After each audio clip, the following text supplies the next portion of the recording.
वंदे मातरम दोस्तों, सभी को सबसे पहले नमस्कार।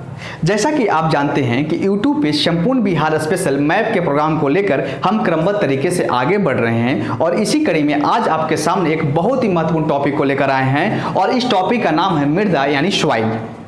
ऐसे तो आज क्लास में हमें बिहार की मृदा को पढ़ाना था, लेकिन यह टॉपिक अपने आप में इतना महत्वपूर्ण है कि इसको बिहार की मृदा को पढ़ाने से पहले हम आपको मृदा का एक क्लास ले लेते हैं कि मृदा से जितने भी फैक्ट जो हैं वो आपके सामने पहले डिस्कस कर दें। उसके बाद बिहार की मृदा को पूरा मैप के माध्यम से हम आपको समझाने का प्रयास करेंगे।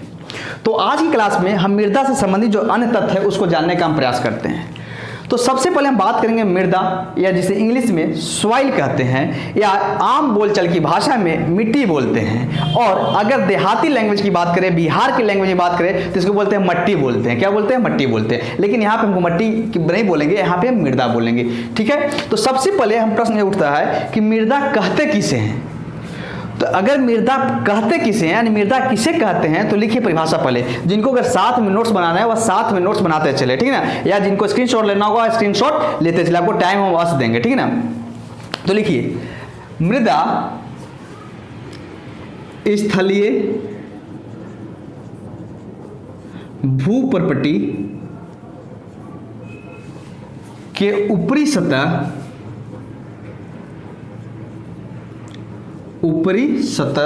एक मिनट, ठीक है। मृदा की अगर बात करें तो मृदा की बात करें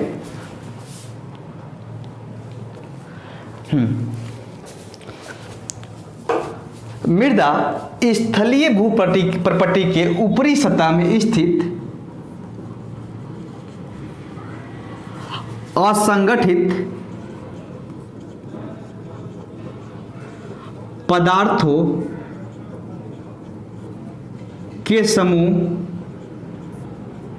जिसमें जैविक दशाएं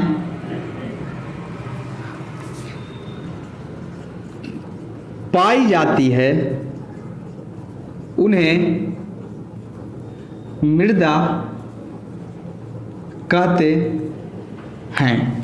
यानी मृदा की परिभाषा की हम बात करें तो मृदा स्थलीय भूपर्पटी के ऊपरी सतह में स्थित असंगठित पदार्थों के समूह जिसमें जैविक दशाएं पाई जाती है उसी को हम मृदा कहते हैं। अगर हम बात करें मृदा विज्ञान के पिता की, मृदा विज्ञान के पिता किसे कहा जाता है, तो मृदा विज्ञान के पिता की अगर बात करें तो मृदा विज्ञान का पिता डुकास्चेव या डुकास्चेव को कहा जाता है। उसके बाद हम तीसरा जो फैक्ट जानने की कोशिश करेंगे तो हम बात करेंगे थोड़ा सा यहाँ पे मृदा में बात करें कि मृदा में कौन कौन से तत्व होते हैं।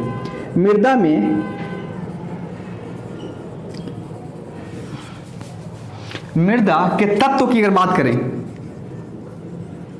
तो मृदा में मुख्य रूप से 4 तत्व होते हैं। क्या होते हैं? 4 तत्व होते हैं। अगर 4 तत्वों के नाम जानने का हम प्रयास करें तो पहला जो होता है हवा, दूसरा जो होता है जल, और तीसरा जो होता है आपका खनिज पदार्थ,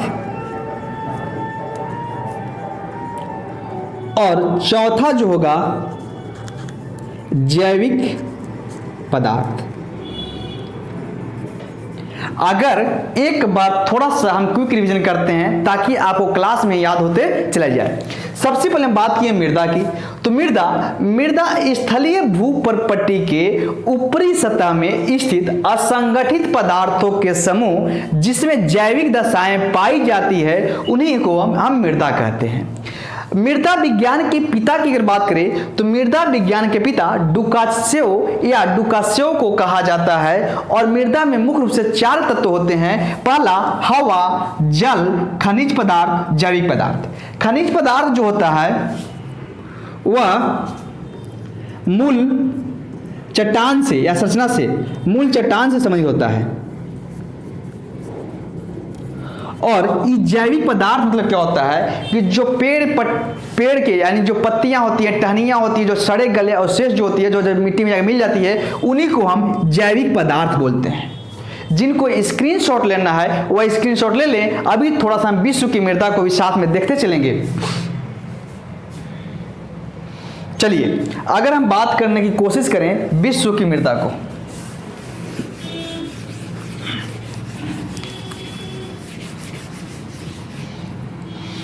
यानी सबसे पहले मृदा की परिभाषा देख लिए। अब देखिए विश्व की मृदा की बात करेंगे।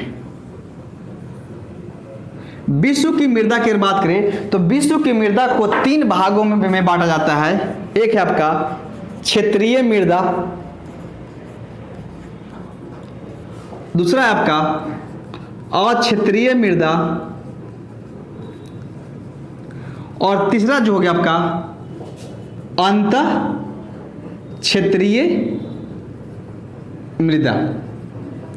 ठीक है, अब इन सभी के बारे में पूरा डिटेल हम नहीं जाएंगे, ठीक है, क्योंकि यहाँ पे हमको बिहार की मृदा को पढ़ाना था, इसलिए हम बिहार को मृदा को अपने पॉइंट पे आने के पहले थोड़ा सा मृदा से जब संबंधित जो तथ्य है वो आपके सामने डिस्कस कर रहे हैं। इसलिए हम विश्व की मृदा, जो क्षेत्रीय मृदा के अंतर्गत कौन कौन सी मृदा आते हैं, आपका अक्षेत्रीय मृदा के अंतर्गत कौन कौन सी मिट्टी आते हैं, ये सब हम डिटेल नहीं पढ़ेंगे। चलिए यहाँ पे बात करते हैं। अब इसी परिप्रेक्ष्य में हम भारत की मृदा की बात करते हैं। भारत की मृदा,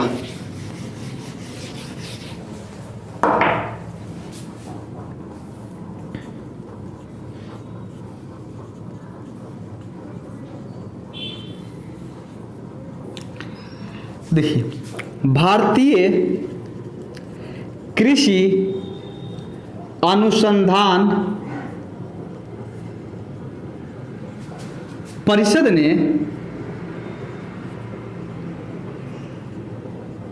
भारत के मृदा को 8 वर्गों में विभाजित किया है।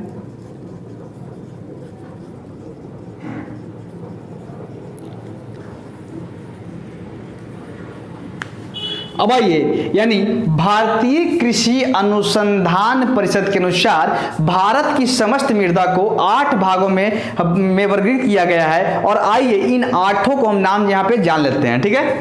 सबसे पहला जो है आपका जलोढ़ मृदा।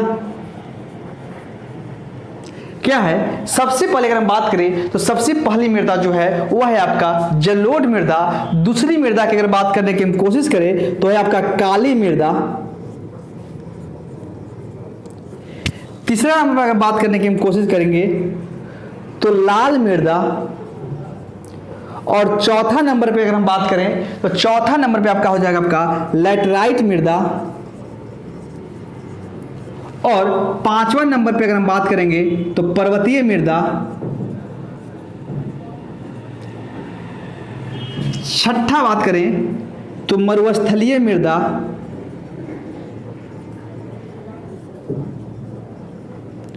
सातवां जो हो गया आपका लवणीय मृदा। और 8वां जो बात करेंगे आपका पीट या दलदली मृदा। यहाँ पे इन सभी मृदा को पूरा डिटेल हम नहीं पढ़ाएंगे, क्योंकि हमको पॉइंट यानी बिहार के मिट्टी को स्पेशल पढ़ाना था। लेकिन बिहार को मिट्टी के पढ़ाने से पहले आपसे जो कुछ फैक्ट है वह आपके सामने हम समान जानकारी के रूप में आपको पढ़ा रहे हैं, इसलिए पूरा मृदा को हम पूरा डिटेल नहीं पढ़ा पाएंगे, ठीक है ना। इसलिए क्योंकि हम बिहार की मृदा को पढ़ाना है, और नेक्स्ट वीडियो में आपको उत्तर बिहार की मृदा को पूरा मैप के माध्यम से समझाने का प्रयास करेंगे। और एक उत्तर बिहार के जितने भी मृदा हैं, यानी उत्तर बिहार में जितने भी प्रकार की मिट्टी की पाई जाती है, उन सभी से जुड़ी जो तमाम जो फैक्ट होती है, उन सभी को आपके सामने मैप के माध्यम से पढ़ाने का हम प्रयास करेंगे। तो जिनको स्क्रीनशॉट लेना है वह स्क्रीनशॉट लेते चलें। चलिए, यानी भारत की मृदा की बात करें तो भारतीय कृषि अनुसंधान परिषद के अनुसार भारत की मृदा को 8 वर्गों में विभाजित किया गया है। पहला है आपका जलोढ़ मृदा, काली मृदा, तीसरा नंबर पे लाल मृदा, चौथा आपका लैटराइट मृदा, 5वां हो गया पर्वतीय मृदा, छठा हो गया आपका मरुस्थलीय मृदा, 7वां हो गया आपका लवणीय मृदा, 8वां पीट या दलदली मृदा। अगर भारत में जलोढ़ मृदा की बात करें तो जलोढ़ मृदा का सर्वाधिक विस्तार है, यानी भारत में सर्वाधिक क्षेत्रों पर जो पाया जाता है वह है आपका जलोढ़ मृदा। और यह जलोढ़ मृदा जो है मध्यवर्ती और तटवर्ती मैदान में पाई जाती है, यानी भारत के अधिकांश क्षेत्रों पर जलोढ़ मृदा का विस्तार है और यह मध्यवर्ती और तटवर्ती मैदान में पाई जाती है। अगर लाल मृदा की बात करने की हम कोशिश करें तो लाल मृदा का भारत में सर्वाधिक विस्तार जो है वह आपका तमिलनाडु वाले जो क्षेत्र है यानी उसमें पाया जाता है, यानी लाल मृदा का भारत में सर्वाधिक जो विस्तार जो है वह तमिलनाडु के क्षेत्र में है। और यह जो काली मृदा को हम कपास मृदा के नाम से भी जानते हैं, यानी कपास की जो खेती जो होती है वह काली मृदा में होती है। और काली मृदा को महाराष्ट्र की अगर बात कर लें तो काली मृदा को महाराष्ट्र में रेगूर मिट्टी के नाम से जानते हैं। ठीक है, यही सब आपका प्रश्न बनता है परीक्षा में, वन लाइन प्रश्न बनता जो है।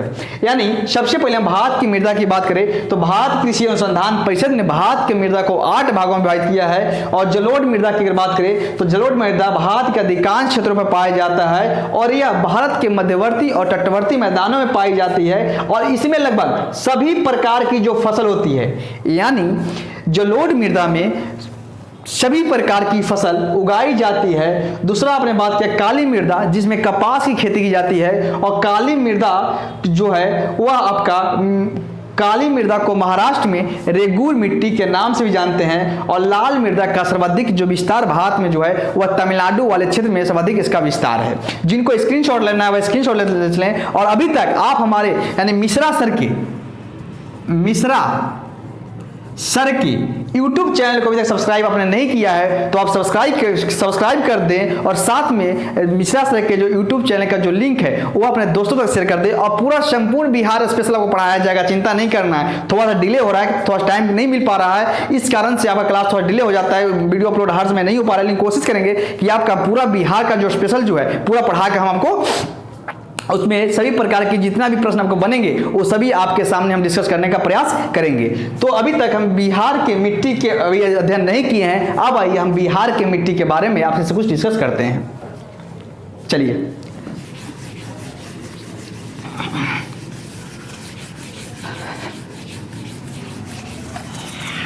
आइए अब स्टार्ट करते हैं बिहार की मृदा। और पूरा मृदा को बिहार को हम मैप के माध्यम से समझाने का प्रयास करेंगे। बिहार के मृदा, देखिए बिहार की मृदा की अगर बात करें तो बिहार के कृषि अनुसंधान विभाग ने बिहार के मृदा को 3 वर्गों में विभाजित किया है। यानी बिहार के मृदा को बिहार के कृषि अनुसंधान विभाग ने 3 वर्गों में विभाजित किया है। पहला है आपका उत्तर बिहार के मृदा, दूसरा दक्षिण बिहार की मृदा और तीसरा जो है आपका दक्षिण सीमांत पठारी क्षेत्र की मृदा। यानी उत्तर बिहार की मृदा, दक्षिण बिहार की मृदा और दक्षिण सीमांत पठारी क्षेत्र की मृदा। अब देखिए उत्तर बिहार की मृदा को पूरा हम मैप सबको पढ़ाएंगे, आज खाली हम वर्गी डिवीजन कर रहे हैं कि वो कैसे पढ़ना है। उत्तर बिहार की जो मृदा है वो उसको अध्ययन की दृष्टि से 4 भागों में बांटा गया है। पहला है आपका उप हिमालयी पर्वतीय पाद मिट्टी, दूसरा हो गया तराई मिट्टी और जलोढ़ मृदा। जलोढ़ मृदा में हम यहां 2 भाग में बांट कर समझेंगे। एक है आपका पुरानी जलोढ़ मृदा और दूसरा जो है आपका नई जलोढ़ मृदा। पुरानी जलोढ़ मृदा को हम बागर बोलते हैं और नई जलोढ़ मृदा को हम खादर बोलते हैं। यानी उत्तर बिहार के मृदा को, और उत्तर बिहार के मृदा को उसमें हम पूरा मैप से पढ़ाएंगे आपको कि उप हिमालयी पर्वतीय पाद मिट्टी जो है वह बिहार के किन क्षेत्रों में पाई जाती है, तराई मिट्टी का विस्तार बिहार में कहां-कहां है, और इनसे जुड़े जो तमाम जो फैक्ट जो होगा, जो आपको परीक्षा के दृष्टिकोण से बहुत ही महत्वपूर्ण होगा, उन सभी को हम अगले क्लास में आपको सामने डिस्कस करने का प्रयास करेंगे। और जलोढ़ मृदा की बात करें तो पुरानी जलोढ़ मृदा को बांगर बोलते हैं और नई जलोढ़ मृदा को खादर बोलते हैं। दक्षिण बिहार की मृदा की बात करेंगे तो इसमें हम 4 मृदा पढ़ेंगे। एक है आपका बलथर मृदा, दूसरा हम बात करेंगे करैल या केवाल मृदा, और तीसरा जो हम बात करेंगे टाल मृदा, और चौथा जो हम बात करेंगे कगारी मृदा। अगर दक्षिण सीमांत पर्वतीय क्षेत्र के मृदा की बात करने की कोशिश करेंगे तो इसमें हम 2 मृदा को देखेंगे। एक है आपका लाल पीली मृदा, और दूसरा जो मृदा के हम जानने का प्रयास करेंगे वह है आपका लाल बलुई मृदा। लाल बलुई मृदा यानी बिहार के मृदा को हम 3 भागों में बांटकर समझेंगे। सबसे पहले उत्तर बिहार की मृदा, दक्षिण बिहार की मृदा और दक्षिण सीमांत पठारी क्षेत्र की मृदा।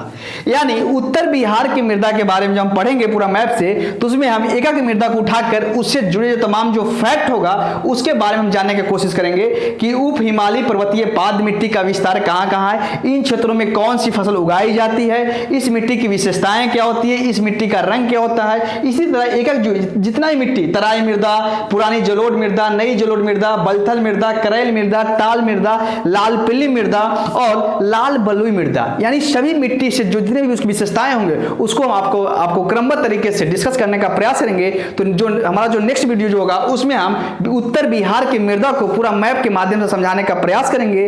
और अभी तक आप मिश्रा सर के यूट्यूब चैनल को सब्सक्राइब नहीं किए हैं तो आप सब्सक्राइब कर दें और साथ में शेयर कर दें और साथ में ही बेल आइकन को दबा दें, ताकि जैसे ही क्लास मिश्रा सर के यूट्यूब चैनल पे अपलोड होता है तो सबसे पहले आपके सामने उपस्थित होगा। तो सबसे पहले अगर हम बात करें तो जो हमारा जो नेक्स्ट क्लास जो होगा उसमें हम उत्तर बिहार की मृदा को पढ़ाएंगे।